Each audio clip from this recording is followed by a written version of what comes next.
Metropolitan magistrate আদালত ঢাকায়।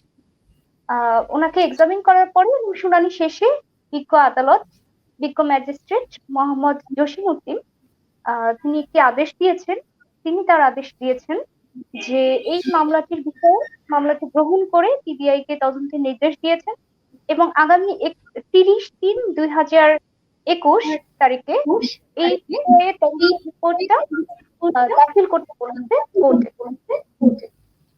আচ্ছা, আমি একটি বিষয় জানতে চাচ্ছি যে রাকিব হাসান তিনি কিন্তু হচ্ছে যে তার বিয়ের সবকিছু কাগজপত্র নথিপত্র কিন্তু দেখিয়েছিলেন যে তাদের মধ্যে কোনো ডিভোর্স হয় নাই এবং সবকিছু কিন্তু পুরোটা ক্লিয়ারই ছিল।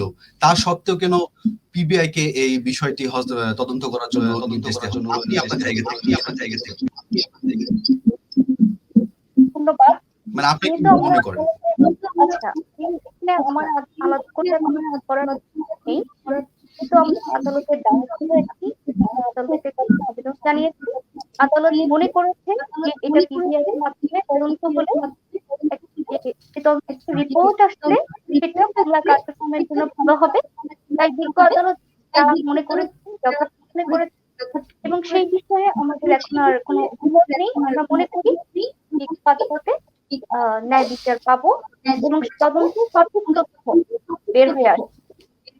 ম্যাডাম, আপনার কথাগুলো স্পষ্ট না, বেজে বেজে আসছে। জি, ধন্যবাদ ইসরাত হাসান। আমি এখন যেতে যাচ্ছি মোহাম্মদ রাকিব হাসানের কাছে। জি রাকিব ভাইয়া,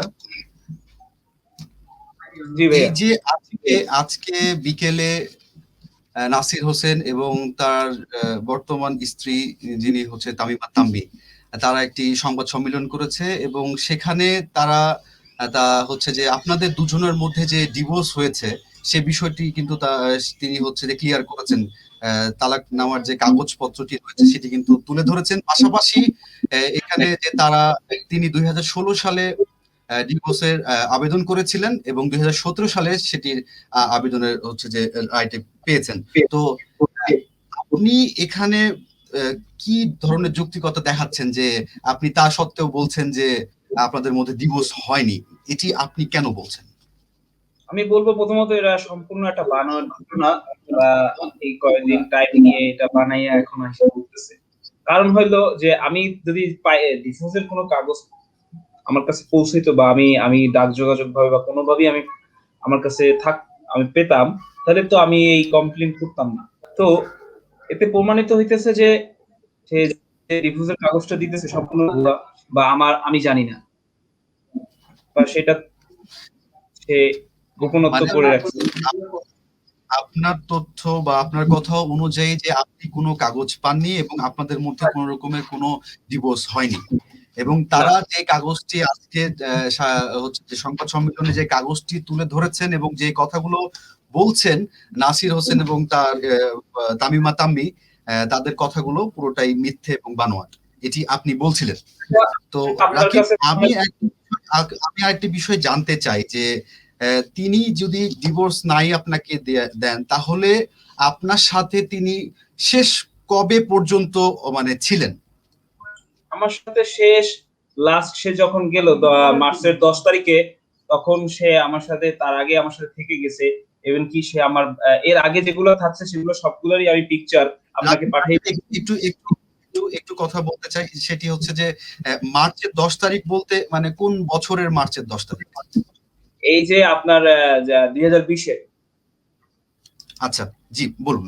আচ্ছা, 2020-এর মার্চের 10 তারিখে সে তো 2020-এর মার্চের 10 তারিখে আমি তাকে আমার ভাইয়ের বাসায় আর কি ভাইয়ের বাসায় নিয়ে যাই। আমার লতিফ ভাই বা লতিফ ভাইয়ের বউ ওইখানে থাকে, তাদের বাসায় আমরা থাকি।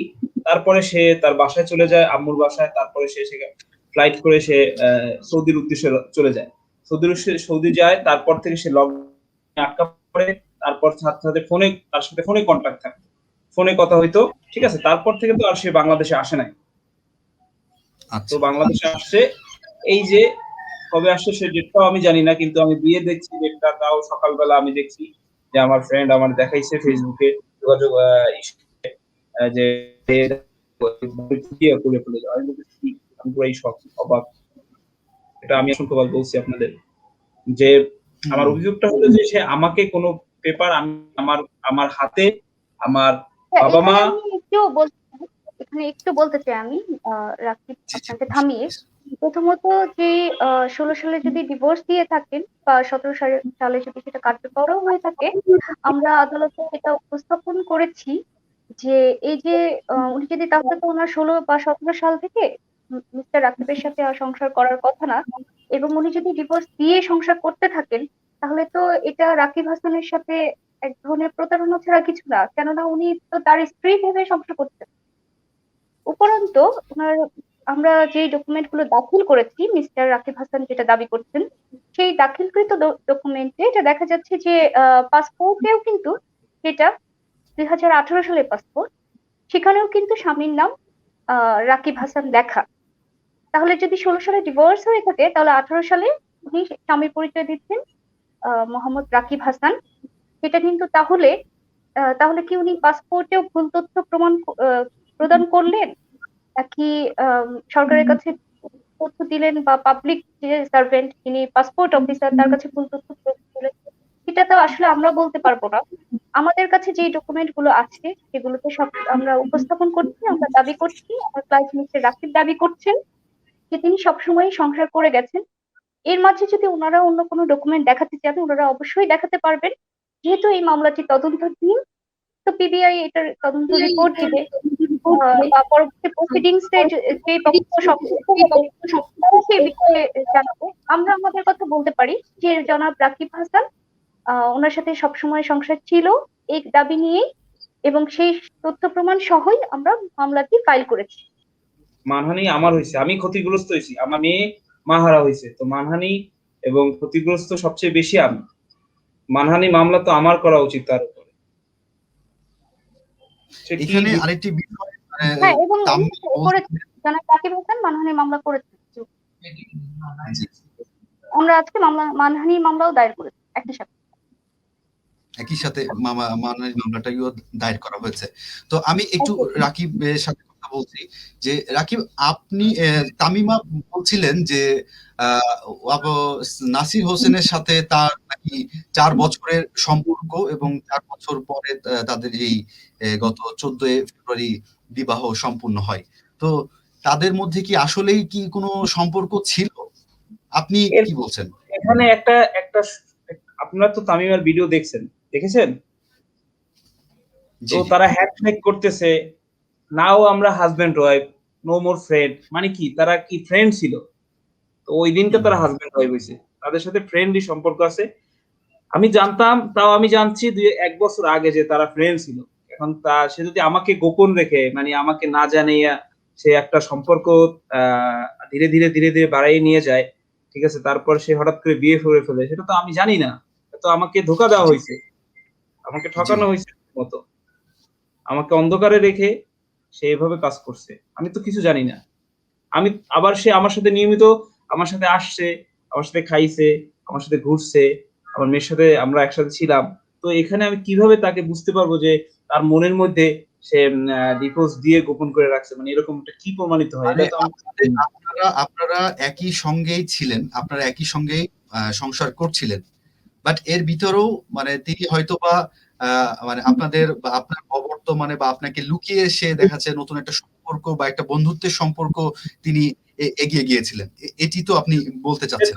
সে তো নিজেই স্বীকার করতেছে, এরকম কথা। জি, এবং সর্বশেষ তিনি একটা কথা বলেছেন যে তা আপনাদের দুজনের বিয়ে হয়েছিল এবং আপনাদের একটি কন্যা সন্তান রয়েছে। এটি ছাড়া আপনার যে সকল কথাগুলো বা তথ্যগুলো আপনি মানে বলেছেন বা দেখিয়েছেন সম্পূর্ণ মিথ্যে এবং বানোয়াট। এটি তামিমার কথা। আমি আশা করি আমাদের একটু বলতে চাই, একটু মেনশন করতে চাই, উনি ওনার বক্তব্য দিয়েছেন, আমরা আমাদের বক্তব্য দিয়েছি। এখন কোনটা সত্যি কোনটা মিথ্যা সেটা নিয়ে আমরা কোনো কমেন্ট করব না। এটা আদালতই ডিসিশন নেবেন যে কোনটা সত্যি কোনটা মিথ্যা। আমরা বলতে পারি আমরা আমাদের দিকটা উপস্থাপন করেছি যে জনাব রাকিব হাসান উনি প্রতারিত হয়েছেন, মানহানির সম্মুখীন হয়েছেন, এবং ওনার বিবাহ বলবৎ থাকা অবস্থায় আরেকটি বিয়ে করেছেন, এবং তারা তাদের বক্তব্য দিতে পারে। এখন যেহেতু মামলাটি বিচারাধীন, আদালত সিদ্ধান্ত নেবে কোনটা সঠিক কোনটা ভুল সেটা আমরা বলতে পারবো। এই মামলার নিষ্পত্তি হয়ে গেলে আপনার কি চাওয়া? যে রায়টা আপনি চান, যে এই মামলা শেষে দেখা যাচ্ছে আমি এই রায়টি চাচ্ছি। আপনি কি মানে আপনাদের দুজনের মধ্যে ডিভোর্স হয়ে গেলে কি আপনি চাচ্ছেন যে আমি খুশি, বা না তাদেরকে সাজা দিতে যাচ্ছেন? এটি কি রাকিব আপনার কাছে আমার মানে প্রশ্ন ছিল। বিষয়বস্তুটা কিন্তু ডিভোর্স অথবা বিয়ে বিদ্যমান থাকার বিষয় না। মামলার বিষয়টা ওনার সাথে সম্পর্ক থাকা অবস্থায় আর সম্পর্ক ছিল ব্যভিচার হয়েছিল কিনা, ওনার মানহানি হয়েছে কিনা, উনি যেটা মানে divorce চাচ্ছেন না, এটা মামলার বিষয়বস্তু না।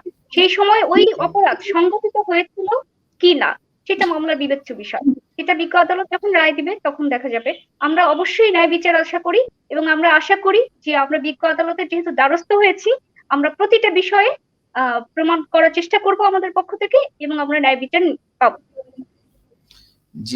জি ইসরাত, আরেকটি বিষয় জানতে চাই যে এই যে মামলাটি দায়ের করা হয়েছে, এটার মানহানির মামলার শাস্তিটুকু কি হতে পারে? মানে এটা আইনের ধারা কি বলছে আর কি, এটা শাস্তি কি হয়? ধন্যবাদ। এখানে আমরা মানহানি মামলাটা আলাদা করে না, একই সাথে দায়ের করেছি।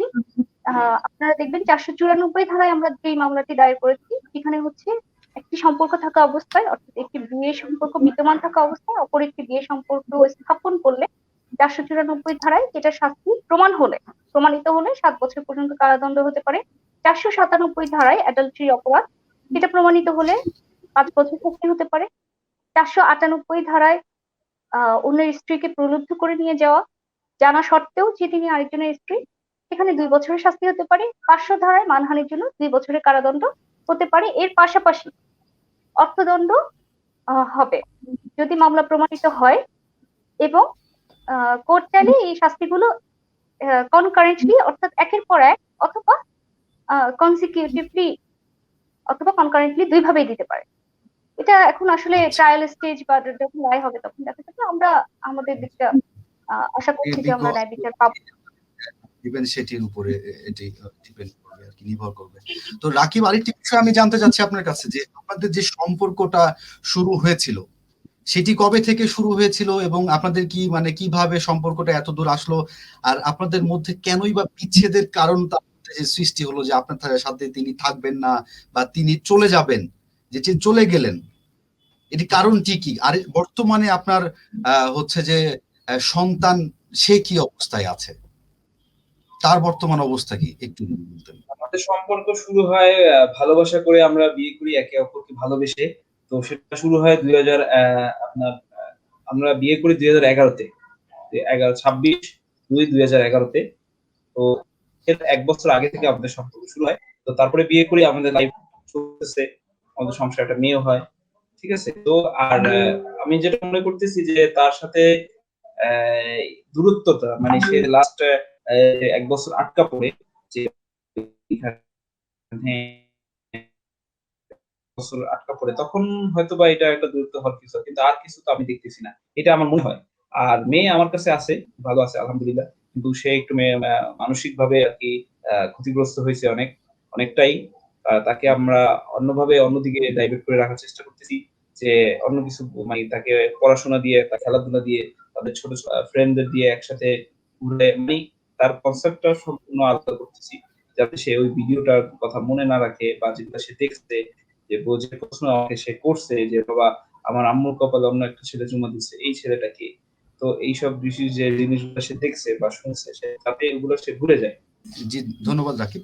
রাকিব, আরেকটি বিষয় আমি জানতে চাচ্ছি আপনার কাছে, যে আমাদের দেশে সাধারণত কিন্তু এমন মানে হেনস্থতার শিকার কিন্তু অনেকেই হয়েছেন বা বর্তমানেও হচ্ছেন। কারোটি প্রকাশে আসে, প্রকাশে তো এখানে জাতীয় দলের ক্রিকেটার নাসির হোসেন বিধায় কি সেজন্য কি সামাজিক যোগাযোগ মাধ্যম পাশাপাশি মিডিয়ার সামনে বিষয়টি আসছে?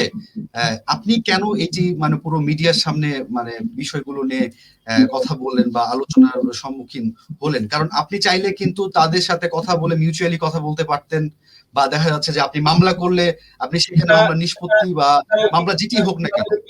না, সেটা যদি বিয়ের আগে, তারা তো বিয়েই করে ফেলছে। পুরো দুনিয়াকে জানিয়ে তারা বিয়ে করে ফেলছে। আমি দুনিয়াকে জানাবো না যে আমার বউ আরেকজনকে কেন বিয়ে করছে আমাকে কাগজ ছাড়া? সেটা কি আমার অধিকার না?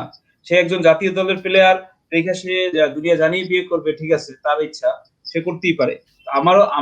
আমি কি একজন বাংলাদেশী নাগরিক হিসেবে আমার কি এই বিচারটা পাওয়া সম্ভব? আমি চাইতে পারি না যে আমার কোনো পেপার ছড়াই আমাকে কেন সে বিয়ে, কিভাবে সে বিয়ের পিঁড়িতে বসবে? এটাই। জি, আরেকটি কথা যে বিয়েকে কিন্তু সবাই জানান দিয়েই করে থাকেন। আমরা যখন মানে সাধারণ মানুষ বিয়ে করেন, মানে ছবি ভিডিও আমরা পোস্ট করি, বর্তমান প্রেক্ষাপটে কিন্তু অনেক নানান সামাজিক যোগাযোগ মাধ্যমে কিন্তু প্রচারিত হচ্ছে। এটি কিন্তু সাধারণ ওয়েতেই, এবং নাসির হোসেন তার যে স্বাভাবিক ওয়েতে বিয়ে করেছে এবং মিডিয়া সেটি কভার করেছে যে একজন জাতীয় দলের ক্রিকেটার তিনি বিয়ে করেছেন। তো এই ক্ষেত্রে তার যে বিষয়টা সেটি গোটা বিশ্ব জানলো, অথচ আপনি সেই বিষয়টি কিন্তু মানে পুরো বিশ্বের সামনে নিজেকে দাঁড় করালেন আপনাদের এই ইস্যুকে কেন্দ্র করে। এটি কেন? মানে আপনি কি চান মানে আপনি মানে সেই বিষয়টি সকলের উদ্দেশ্যে মানে সকলে দেখুক, আপনাদের বিষয় জানুক, নাকি আপনি সাধারণভাবে বিষয়টি নিয়ে আপনি কথাটি বলেছিলেন যে না ৮-১০ জন যেভাবে দেখা যাচ্ছে এটি ভুক্তভোগী হয়ে থাকেন, আপনিও সেই ভুক্তভোগী, কোনটা আসলে? আমি তো ভুক্তভোগী। আমি ভুক্তভোগী হয়েই সাধারণভাবেই আমি জাস্ট কথা বলছি। কারণ আমি আমার মেয়েটার কষ্ট দেখছি। তো আমি আমার সবচেয়ে কথা হলো যে আমি কোনো পেপার ছাড়াই বিয়ে করতে বসছে। তো এটাই আমার হইলো কষ্টটা, যে আমি কিছু জানি না। আমার মতো অনেক ভাই আছে যারা এরকম হয়ে যায় যে বিয়ে হয়ে গেছে, এরকম মনে হয় কেউ নাই যে তার বউ আছে কিন্তু বিয়ে হয়ে গেছে সে জানে না। ঠিক আছে? তাও আবার জানতে হয় সামাজিক টিভির মধ্যে। এখানে তো আমি জানতামই না যদি এই ভিডিও ভাইরাল হইতো বা সে বাংলাদেশে আসছে। তিনি মধ্যপ্রাচ্যের যে দেশটিতে উনি গেছিলেন করোনাকালীন সময়ে, সেখানে গিয়ে আটকা পড়ে যান। তারপরে মানে তিনি আপনার সাথে যোগাযোগ করেননি? না, তিনি আমার এবং সাথে যোগাযোগ করতো।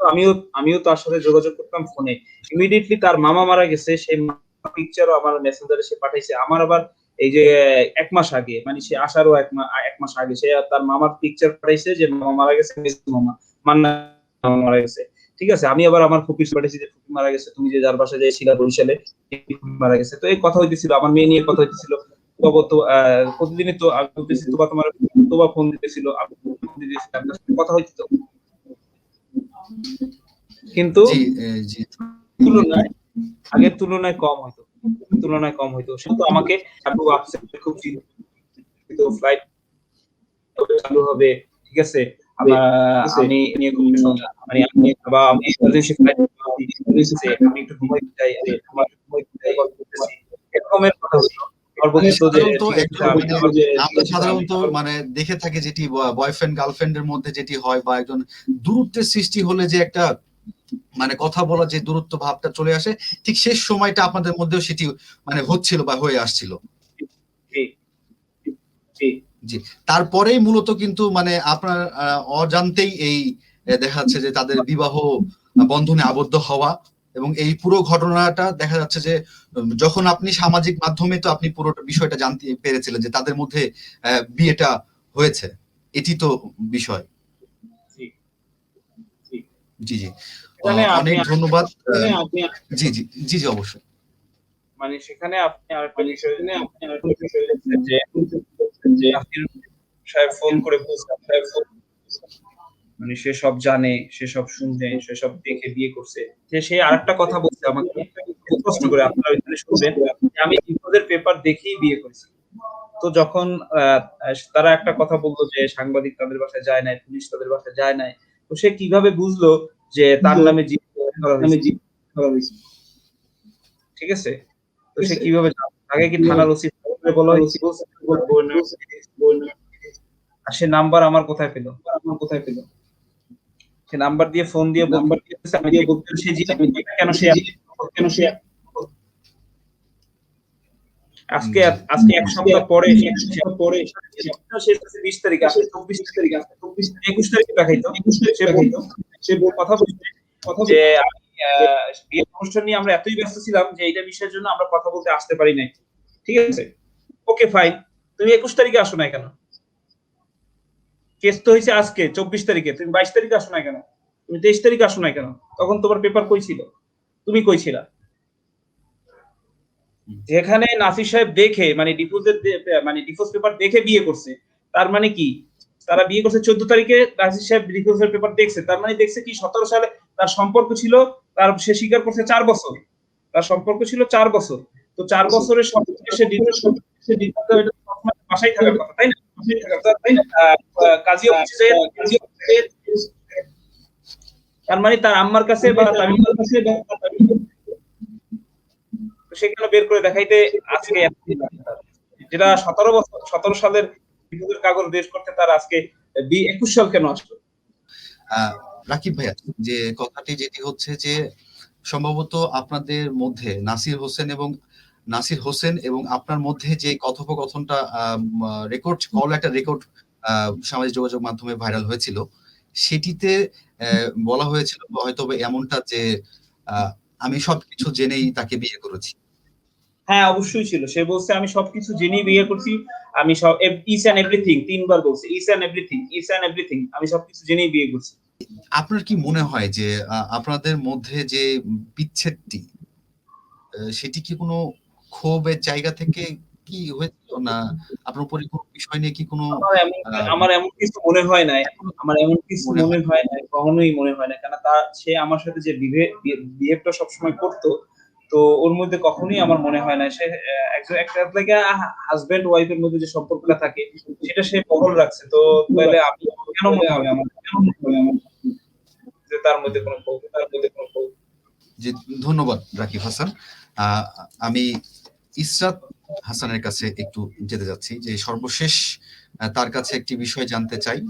আপনি যে বিষয়গুলো পুরো সামাজিক যোগাযোগ মাধ্যম থেকে শুরু করে সকল জায়গাতে কিন্তু আপনাদের পুরো বিষয়টা, বিয়ের বিষয় থেকে শুরু সবকিছু ক্লিয়ার করেছেন, তা সত্ত্বেও যে আদালত পিবিআই কে বিষয়টি তদন্ত করার জন্য মানে নির্দেশ দিয়েছে, তো আপনি আপনার জায়গা থেকে কি মনে করছেন যে এর মধ্যে মানে কারণটা কি হতে পারে? আপনি তো সব জায়গা থেকে ক্লিয়ারেন্স আপনি দিয়েছেন, কারণ আপনি তো কারণ তো অবশ্যই আছে। কারণ হলো যে আমার পেপারস বা আমার কোথাও না কোথাও জজ সাহেব যে দেখে আসে আমার থেকে আইন ভালো বুঝে না, আমি আইন সম্বন্ধে কিছু বুঝি না। অবশ্যই সে বুঝে স্কোপ রাখেন না বাদী। জজ সাহেব যেটা যথার্থ মনে করেছেন উনি সেটাই দিয়েছেন। কেননা আমরা একটা পক্ষ, ওনারা আরেকটা পক্ষ, ওনার দুই পক্ষের বিষয়ই একটা তদন্ত হওয়া প্রয়োজন ছিল। জজ সাহেব যথার্থ মনে করেছেন তিনি দিয়েছেন, সেই বিষয়ে আমরা কোনো মন্তব্য করতে পারি। অ্যাডভোকেট ইসরাত হাসান এবং মোহাম্মদ রাকিব হাসান, আপনাদের দুজনকে অনেক ধন্যবাদ জানাচ্ছি আমাদের সামাজিক যোগাযোগে যুক্ত থাকার জন্য এবং আপনাদের পুরোটা সময় জুড়ে আমাদেরকে সময় দেওয়ার জন্য। দর্শক, আমাদের আজকের আলোচনার বিষয় ছিল জাতীয় টিমের ক্রিকেটার নাসির হোসেনের বিয়ের বিতর্ক। তো আমাদের সাথে পুরোটা সময় জুড়ে থাকার জন্য আপনাদের সকলকে ধন্যবাদ। আগামীতে আবারও কোনো সমসাময়িক বিষয়ে নতুন কোনো ইস্যুতে কথা হবে। সেই পর্যন্ত সবাইকে ধন্যবাদ। ভালো থাকবেন, সুস্থ থাকবেন। আসসালামু আলাইকুম।